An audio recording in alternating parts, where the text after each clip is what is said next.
But yeah, Derek was meeting with me, and he gave me the car, the 96 Sebring Burgundy convertible, after I moved him and after I did some clean out work for him. But he offered, to take like $100. He ended up giving it to me. But it was weird because he told me to go down to the Secretary of State the next day.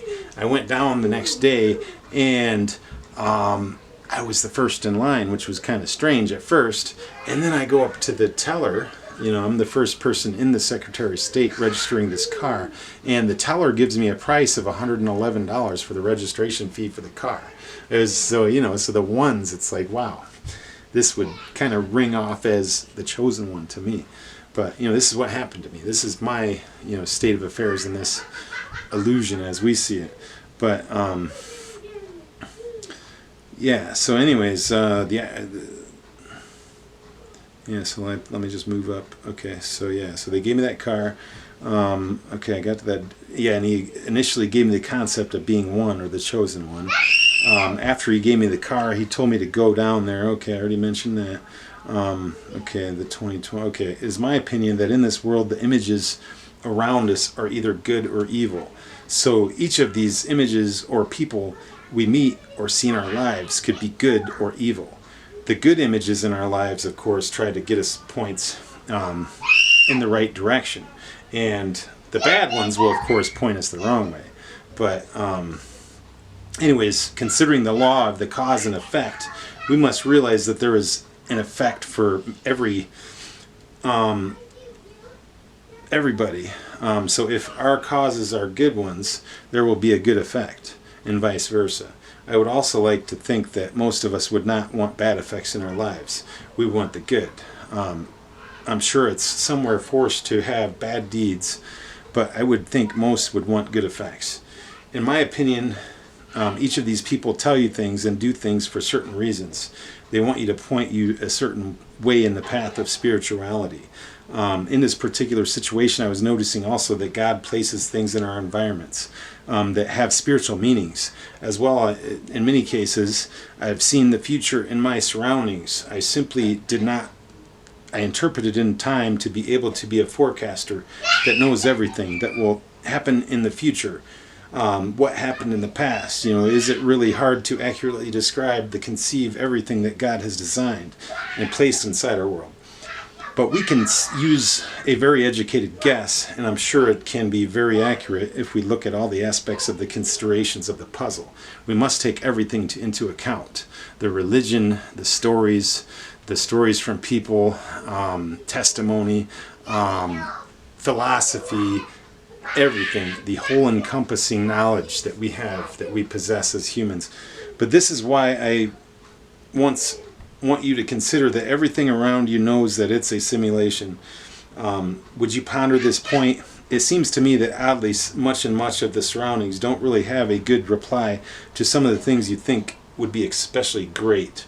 When you become one with the all and obtain this spiritual enlightenment, the surroundings don't seem to be programmed to know that point in your outcome, that point in your spiritual path or progress. They don't seem to be programmed to know that you will obtain the 7 stages of enlightenment. They don't seem to know that you would obtain power over the universe and your surroundings. Much of the universe is programmed just simply to keep us here in the hell only if you make it to heaven, only if you obtain total enlightenment. But truly, the one path to true enlightenment is simply denying oneself the pleasures of this world. Because we must essentially program ourselves to walk away from this world if we want to make it to heaven. We must program ourselves that the surroundings in our world are in fact part of an illusion. So therefore, there is no reason for us to partake in any of the pleasures of this earth. Instead, we should be programming ourselves to ponder the life after our own death. I know this might seem so brutal and very painful to most, but once you jump into the spirit, you realize your ego is the only thing that holds you to this earth or this hell. Your ego is the one thing that makes you think that everything should look good coming from you, and you should do good, and everything you do should look good when other people view you and judge you. Our egos hold us inside of this earth. Our ego makes it difficult for us to escape, for this ego is really our lower self once we start to separate ourself from the lower self, we start to see the higher potential of joining the light and becoming one with the all. Joining with this upper self inside of us is a learning of our purpose in God's plan. In my own personal life, I've noticed that I think my lower self has actually came into an actual human form, and it is funny, but my lower self in this world, I think, is my next door neighbor who actually lives below me. Ironically, the lower self in my life lives right below me, and he is a human in my perception and must realize that this is all simply an illusion. Since I was first reborn back in the winter of 2019 to 2020, I became reborn 2020. I became reborn when I actually started to realize the truth of the 7 Hermetic principles. This won all my mind. To as above, so below, there are 3 everythings, has rhythm, everything vibrates. 5, everything has gender, all things are male and female counterparts. 6, everything is dual in nature. 7,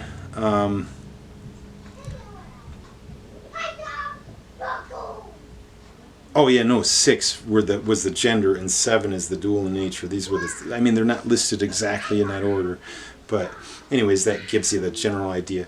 But as an example, there is a hot and a cold, a life and a death, end and a beginning, etc., etc. 7, for every cause there is an effect. 1227. I've seen my upper self version in this perception as well, or I should say this perceived world. But I was driving to a job for my moving company one day, and our task was to move a pool table to this lady's basement. Little did I know that the pool table was still completely assembled in the garage, and there was no way to easily move it to the basement. I told her there was probably going to be a 4 to 6 hour job. She backed out quickly.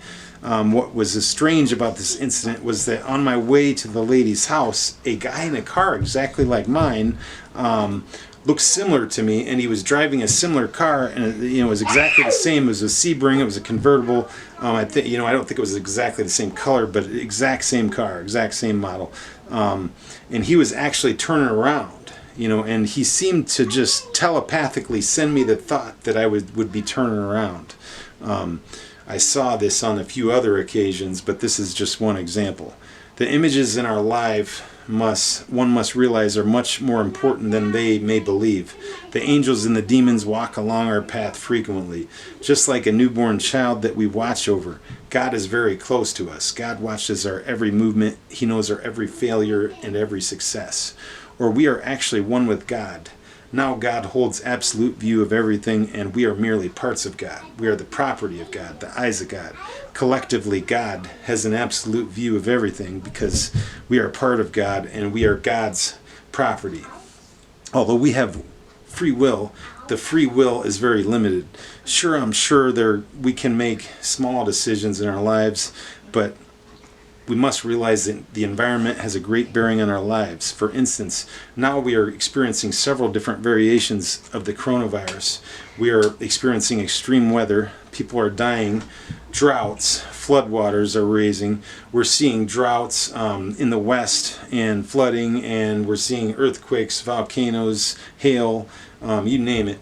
But we're seeing this around the world, and it seems like, it seems to be the regular now. But in so many words, what is so strange is that before this summer arrived, I meditated once using the same ritual pattern as before in the winter of 2019 to 2020. And they had been a while since I meditated strangely. The next day, I woke up and the information about this ring of fire was all over the web.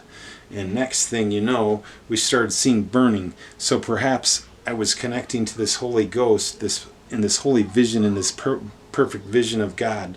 And then these 7 stars and 7 spirits, I can interpret it all, and I can understand it now in my perception. But one might think that I'm this poet that controls it all. However, I'm not. I'm merely a messenger of God, and I am simply messaging humanity about God's vision and God's picture of the future, for I didn't create it. I'm merely a messenger for God. I'm expressing to you my own interpretation of God's world and inner workings. I am merely expressing to you my understandings of the higher levels of religion and philosophy. Perhaps we are moved from one simulation to another if life is anything like a computer, which I'm sure it is. God has given us the ability to come up with wireless technology, computers, LCD screens, hard drives, digital information. I'm sure it is possible that when we die, if we complete this initiation, we can actually move up to this different simulation, this simulation where there is no struggle, as you are seeing now today in this lifetime. We really don't have as much struggle as we had before COVID-19 hit. If you think about it, most of us are isolated in our homes and we can't go anywhere. We can't even leave without fearing coming down with the new COVID-19 virus. We're scared. There's fear that we'll pass. We'll pass it along to our family members. We're scared that we'll die an untimely death on the other side of the spectrum. Any of us may be there, or many of us that do not fear dying from the COVID-19. If we look at the law of duality, then we realize that there are opposite sides of every spectrum.